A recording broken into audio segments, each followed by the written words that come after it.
세상에는 영원한 것이 있을까 없을까? 참 그것은 여러 가지 학문, 사상, 철학, 종교에서 논란이 될 만한 것들입니다. 대체적으로 과학에서 혹은 학문에서는 영원한 것이 관념적인 것을 포함해서 거의 없다고 말하는 일이 많은 것 같습니다.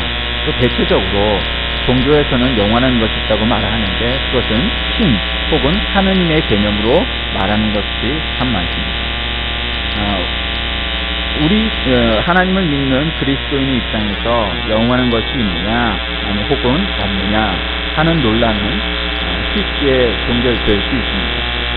하나님만이 영원한 것입니다. 우리는 그 사실을 믿습니다. 인간은 아무리 선한 의지를 갖고 또 선한 행동을 하고 선다 할지라도 그의 의지 혹은 그의 삶 혹은 그의 뜻이 영원할 수가 없습니다. 오직 영원한 것은 하나님뿐인 것입니다. 따라서 하나님 없이 영원한 것도 있을 수 없습니다. 가끔 영화나 소설에 보면 아주 남과 여의 사랑이 아름답고 깊게 그려집니다. 그러나 그것은 죽으면 끝납니다. 죽으면 천국 가서 그 부부가 그 연인이 이어질까? 그렇지 않습니다.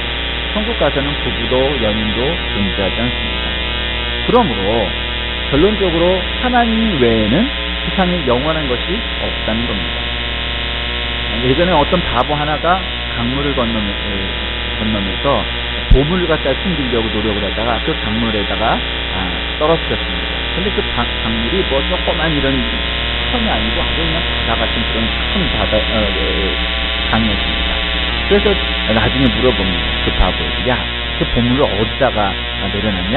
그랬더니 머리 위에 양떼 물음이 있었던 데다가 내려놨습니다. 그리고 자신만만하게 대답하는 겁니다. 영원하지 않은 것, 유동적인 것에 지표를 삼고 표준을 삼고 좌표를 삼으면 그것은 찾을 수 없는 무한한 것이 절대로 될 수 없다라는 교훈을 주는 것입니다. 그 바보처럼 어쩌면 우리도 살아가는 것 같습니다. 우리가 영원할 것 혹은 변치 않을 것이라고 믿는 가치 말입니다. 돈이 그렇고 사랑이 그렇고 또 세상에 있는 것들이 다 그렇습니다. 그 자체가 악하고 나빠서가 아니라 그 모든 것이 유한하기 때문입니다. 그래서 거기에 우리는 표준을 두고 좌표를 두고 목표를 두고 살아가기가 어려운 것입니다. 오늘 창세기 17장 1절에서 8절의 말씀은 하나님과 아브라함 사이에 영원한 언약을 맺는 제목이 나옵니다. 본문 들어갑니다. 아브라함이 99세 때에 여호와께서 아브라함에게 나타나서 라고 시작합니다. 99세 때. 물론 지금 우리의 수명이 많이 길어졌다고는 하나 99세까지 살기 쉽지 않습니다. 통계적으로 보면 1000명이 태어나서 99세 혹은 100세를 넘길 수 있는 사람이 과연 몇 명이나 될까요? 아마 10명도 채 되지 않을 듯 싶습니다. 그만큼 백수를 누린다는 것은 쉽지 않습니다. 우리는 늘 그런 생각을 하곤 합니다. 내가 이 나이에 내가 이 나이에 이미 내가 공부하기는, 돈을 벌기는, 출발하기는, 성공을 하기는 늦었어 라고 생각할 수 있습니다. 그런데 여러분, 아브라함에게 나타나신 하나님이 아브라함과 영원한 언약을 맺고 이제 너는 내 자녀가 되고 나는 너의 하나님이 되고 이 계약을 지금 영원한 언약을 하실 때에 본격적으로, 물론 이전에도 나타나셨지만 본격적인 언약, 계약을 맺을 나이가 99세였다는 겁니다. 그러니 어느 누구도 늦었다라고 말하는 것은 잘못된 일이라는 사실을 우리는 깨닫습니다. 그리고 뭐라고 말씀하십니까? 나는 전능한 하나님입니다. 물론 이건 문장이기도 하지만 사실은 이름이다라고 볼 수도 있습니다. 왜냐하면 구약 성경에 하나님의 이름이 많이 나오죠. 여호와 혹은 야훼 혹은 엘, 그 엘 계통은 많죠. 엘 샤다이서부터 많죠. 그러나 나는 스스로 있는 자다. I am that I am 혹은 I am what that I am 이렇게 말하는 것도 하나님 이름이 나는 스스로 있는 자입니다. 나는 전능한 하나님이다. 물론 이것은 이름 그 자체는 아니지만 사실은 이것도 하나님의 이름처럼 우리가 쓰일 수 있는 것이라고 생각합니다. 나는 전능한 하나님. 여러분 누가 나는 전능하다, 나는 전지전능하다 이렇게 고백하는 걸 봤습니까? 세상에 아주 위대한 황제들도 그렇게 표현하지 않았습니까? 그런데 하나님은 스스로 전능한 하나님이다 이렇게 말씀하셨습니다. 너는 내 앞에서 행하여 완전하라. 왜? 하나님이 완전한 분이니까 우리도 완전히 합니다. 레위기서에도 분명히 그런 말씀이 나와서 너희는 내가 성결하니 너희도 성결하라. 오늘 이 창세기에서는 내가 전능하니 내 앞에서 행하여 완전하라. 이렇게 말씀하셨습니다. 그러니 그를 위해서 사는 우리가 되어야 됩니다. 2절 내가 내 언약을 나와 너 사이에 두어 너를 크게 번성하게 하리라. 너를 크게 번성하게 하리라. 하나님이 아브라함과 언약을 맺은 까닭이 무엇이라고요? 너를 크게 번성하게. 우리를 하나님의 자녀로 삼으시고 하나님이 우리의 아버지가 되신 이유가 뭐라고요?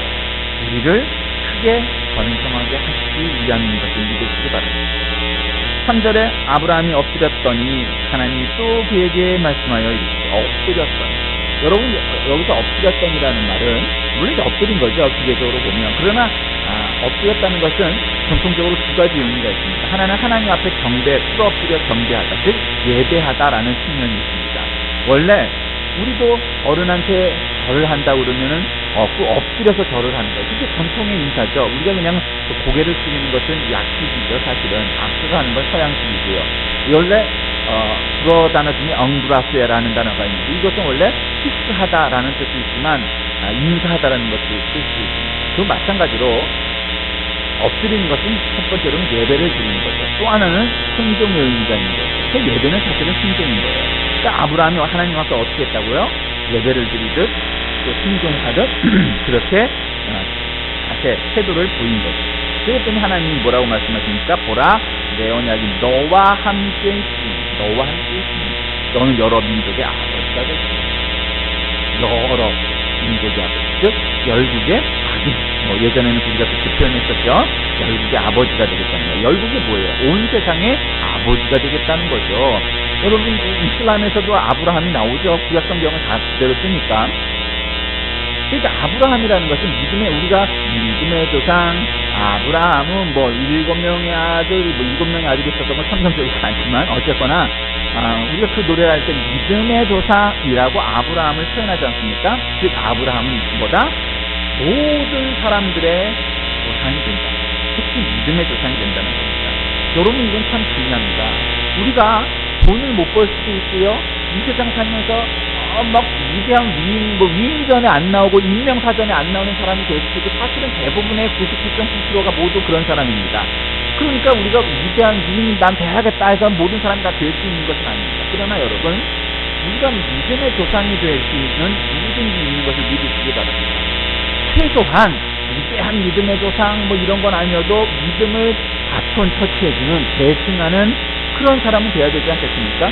만약에 우리 때로부터 온 믿음이 나로 인해 믿음이 끊어지고 내 뜻대로 믿음이 잘 이어지지 않는다면 그거 여러분 잘못하는 겁니다. 여러분 운동회 때 제주 한번 해보셨을 겁니다.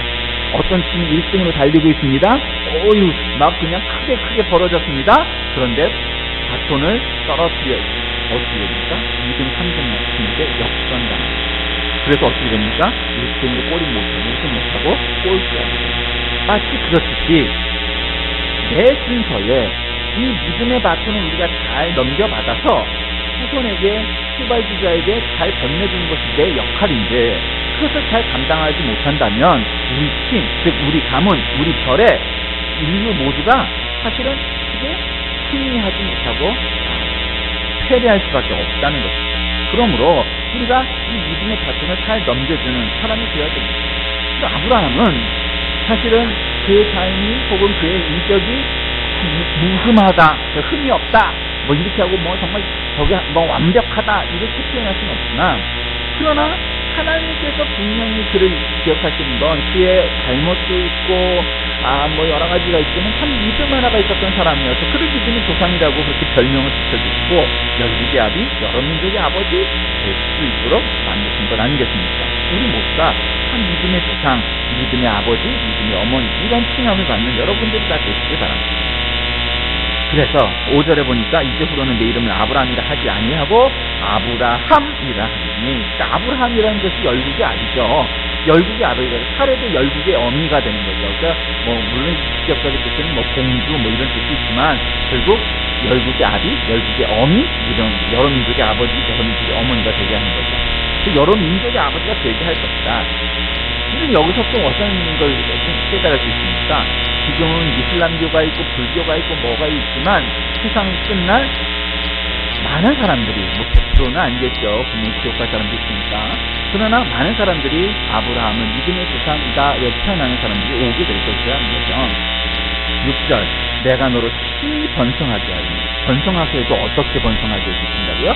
심히 대단히 깊이 왕창 요즘 학생들 뭐 시험 연락 되게 짱 칭왕짱 번성하게 하셔서 믿으시길 바랍니다.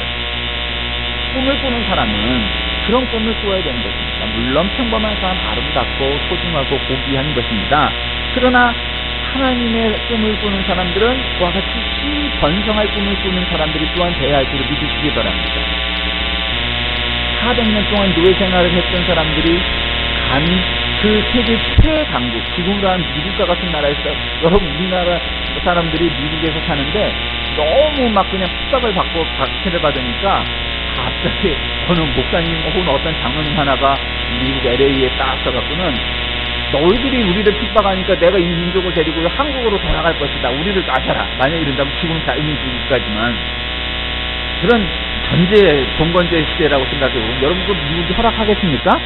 허락 안 하죠. 노예를 갖다가 쓰고 있는데 미국의 흑인들이 노예 생활을 하는데 어떤 큰 지도자, 쿵탁킹태 같은 지도자가 나타나갖고 내가 이들을 데리고 아프리카로 갈 것이다. 우리를 놔줘라. 그러면 미국이 잘 가라. 이러겠습니까? 안 놔주죠. 그런데 그것을 가능했던 것이 무엇이 아닙니까? 보이지 않는 것에 보이는 것을 보여준 것이 바로 믿음이 아니겠습니까? 그것이 바로 믿음입니다. 우리를 번성하게 합니다. 그래서 내가 네게서 민족들이 나게 하며 왕들이 내게로 나온다. 그러니까 아브라함은 사실은 우리가 히브리, 이스라엘, 유대 혹은 유다라고 표현하는 그러니까 지금의 이스라엘과 그 민족, 구약 성경에 나오는 히브리 혹은 히브리어라는 단어 자체는 어떤 민족적인 개념이 아니고 어떤 신학자들은 그것도 계급적인 어떤 면에서 상황적인 용어지 그것이 어떤 혈통적인 통칭은 아니다 이렇게 표현하기도 합니다. 물론 어느 정도는 맞고 또 어느 정도는 틀리기도 합니다. 이를테면 이스라엘 사람들은 지금도 그 사람이 이스라엘 사람들 히브리 사람이냐 아니냐를 따질 때 그의 피부가 어떠냐 하는 것을 따지지 않습니다. 여러분 이건 굉장히 중요한 개인이 하나 됩니다. 그들이 흑인이건 백인이건 황인이건 그 관계없이 그의 어머니가 이스라엘 사람이냐 유대인이냐 아니냐 먼저 따집니다. 왜? 교육은 어머니가 있다. 그래서 어떤 사람이든 어떤 인종이든 어머니로부터 유대식 교육을 받은 사람이 유대인으로 인정합니다. 우리도 마찬가지여야 되는 겁니다. 그의 정서가 월드컵을 열면 빨간 유니폼을 입고 대한민국을 응원하고 정서적으로 나는 한국인이다라고 생각하는 사람들은 그들이 모두 한국 사람이라는 걸 인정을 해주는 사람이 되어야 되는 겁니다. 세계 최강을 이루었던 모든 제국들, 민족들, 나라들은 모두가 통합적인 인종이나 이런 걸로 차별해주지 않았던 나라였다는 것을 우리가 기억해야 합니다. 7절 내가 내 언약을 나와 너 및 내 대대 후손 사이에 세워서 영원한 언약을 삼고 너와 내 후손의 하나님 여기서 영원한 언약이라는 것입니다. 우리가 약속 혹은 계약을 하는 것은 그걸 지키려고 도장을 찍고 약속을 하지만 여러분 사람은 의도하건 혹은 의도하지 않건 간에 약속을 완벽하게 지킬 수 있는 사람은 한 명도 없습니다. 우리가 약속을 정확히 지킬 수 있으리라고 미루어 짐작하고 믿을 수 있는 대상은 오로지 하나님뿐인 것을 믿으시기 바랍니다. 그래서 영원한 것은 하나님뿐이고 이 언약의 유효성, 언약이 이루어질 수 있으리라고 믿을 수 있는 건 하나님뿐입니다. 어떤 언약이에요? 너와 내 후손의 하나님이 될 것이다. 즉 예수 그리스도를 믿는 모든 믿음의 사람들은 하나님이 나의 아버지고 내가 하나님의 자녀가 되었다라는 영원한 언약의 보장, 그 계약 안에 있다는 겁니다. 그래서 우리가 하나님을 아버지라 부르고 하나님이 우리를 자녀라 칭하실 수 있게 되는 겁니다. 8절 내가 너와 내 후손에게 내가 거주하는 이 땅 곧 가나안 온 땅을 주고 영원한 기업이 되게 하고 나는 그들의 하나님이 되리라. 가나안 온 땅을 주고 영원한 기업. 기업이라는 건 우리가 보통 회사를 기업이라고 하지만 회사만 기업이 아니고 그걸로 벌어먹고 살 수 있는 집안, 토대, 이것이 기업입니다. 근데 여러분, 가나안이 그 지역에서는 조금 괜찮은 땅이긴 하지만 우리가 객관적으로 세계 어느 나라를 이렇게 봤을 때 이 가나안 땅이 정말 뭐 적극적으로 우리의 입장에서 생기는 땅이면 그렇지는 않습니다. 그러나 팔레스틴에서는 그만한 땅, 그것도 쉽지 않아요. 한마디로 사막만 아니면 그건 좋습니다. 그런데 가나안 땅이 객관적으로 정말 기름지고 뭐를 심기만 하면 무럭무럭 자라니까 거기가 젖과 꿀이 흐르는 땅이고 복지가 되는 것이고, 예? 그러냐? 우리가 그걸 착각하지 말아요. 내가 부자니까, 내가 지금 환경이 좋으니까, 내가 지금 출세하니까, 내가 뭐 똑똑하니까, 내가 뭐 잘생겼으니까, 여러분, 그와 같은 것은 아까도 말씀드렸듯이 무하나님입니다. 영원한 것은 오직 하나님이 주십니다. 그래서 우리가 영원한 기업을 삼을 수 있는 것은 오직 하나님과 하나님으로부터 나오는 것임을 믿어야 하고, 그 믿음을 갖고 사는 사람만이 그 약속 안에 있게 된다는 것입니다.